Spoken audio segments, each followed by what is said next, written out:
Welcome back, YouTube. You guys ever had one of those weeks where if something can go wrong, it definitely will? This has been one of those weeks for me. I'm exhausted. Every little thing that could go wrong this week has gone wrong. Kind of show you what I'm talking about here in a minute. We'll get into it. On top of it, here we are 2.5 weeks before Christmas. So it's a busy time of year anyway. The white stuff started to fall out of the sky. Those guys that follow the channel or know me know what I do for a living.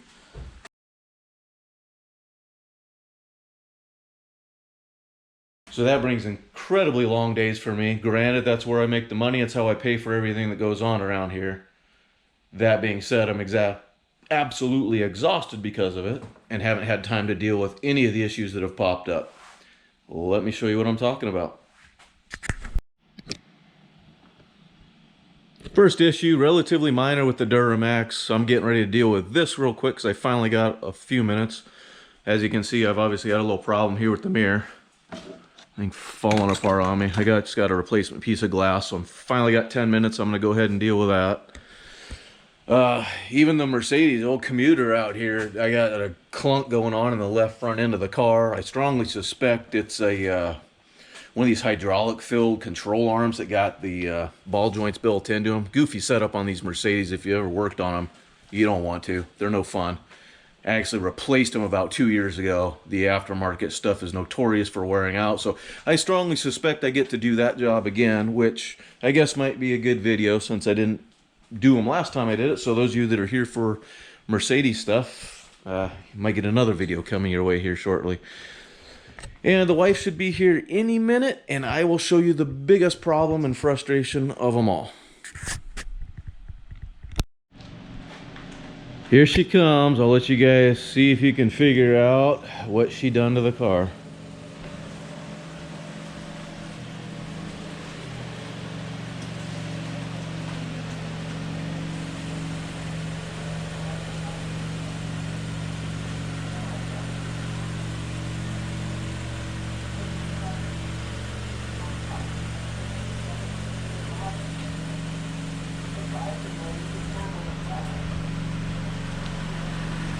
And there you have it.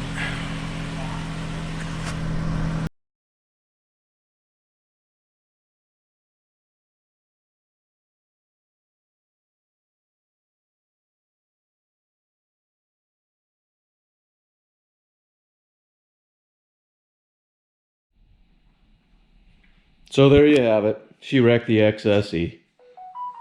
I'm heartbroken. In her defense, she's not guilty. She didn't wreck the car. Nonetheless, I'm super frustrated. You can see it got the fender. Worst part is it caught the door. You can kind of see how much it pushed the whole door in. How misaligned everything is. I can't even open and close the door. You can tell where it got. The hinges are buggered up pretty good. See how much it sticks out.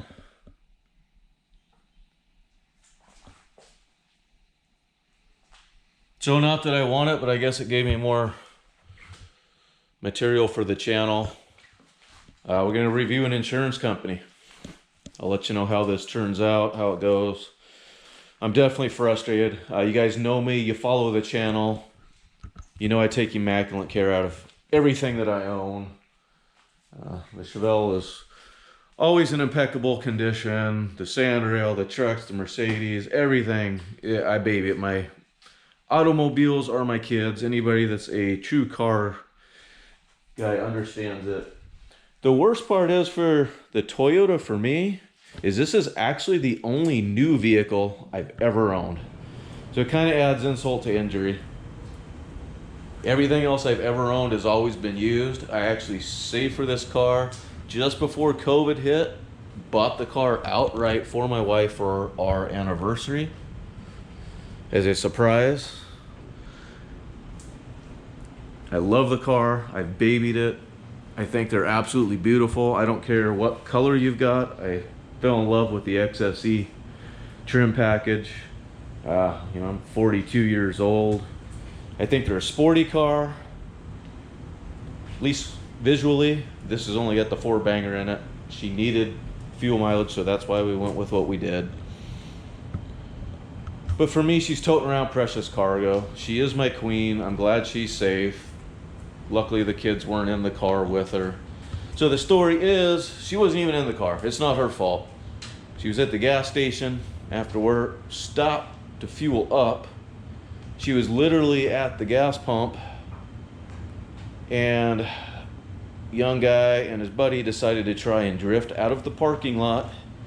Lost control because, like I said, we've had some snow, and he slammed right into the side of the car as she was fueling it up. Luckily, the fuel is on the other side, as you guys know, not on this side. So could have been worse. I'm glad she's okay. Taking me a week to get to the point I could even make this video because I was just so angry and so frustrated. Luckily, he stuck around, had insurance. He's going through Foremost, which I guess is owned by Farmers Insurance Group. It's all new to me, so we're dealing with that process right now. I will track that. Since this channel is all about reviewing products and companies and customer service and things like that, I'll let you know how that goes. Since that is not my insurance company, it's his. Like I said, he stuck around. He gave us his information. He kind of had to. There's cameras all over. There were witnesses everywhere. Well, one thing I will say is he already lied to Foremost. He said he slipped on ice. Well, yeah, maybe technically, since we were having snow. The part that he left out was the fact that he had the engine wrapped out at 7,000 RPM trying to drift out of the parking lot behind his buddy when he lost control and slammed into the car. So to add to the epic frustration, this was totally preventable. Yeah, that's not happy at all, as you can see. So anyway, any of you guys that have dealt with Foremost, let me know what your experiences have been. I'm curious.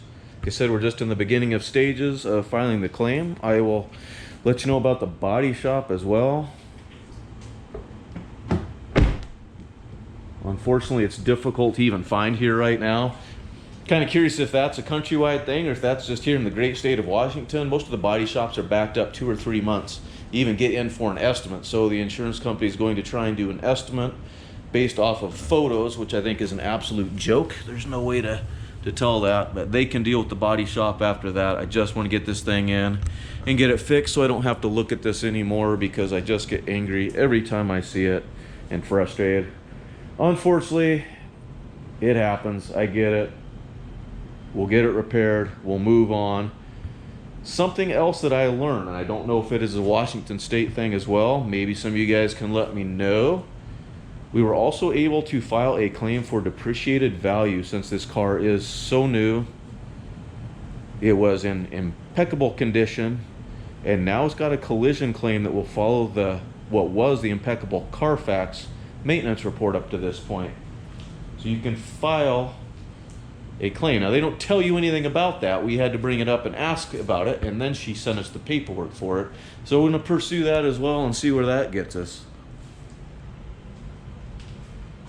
So anyway, I see lots of you guys posting your cracked up cars, pictures of it. I feel your pain now. I feel your frustration. I know you can sympathize with mine. I appreciate it. If you guys hit the like button, subscribe to the channel. Like I said, it's going to be a couple months out because things are so backed up, but I will show you guys the repair once this is dealt with.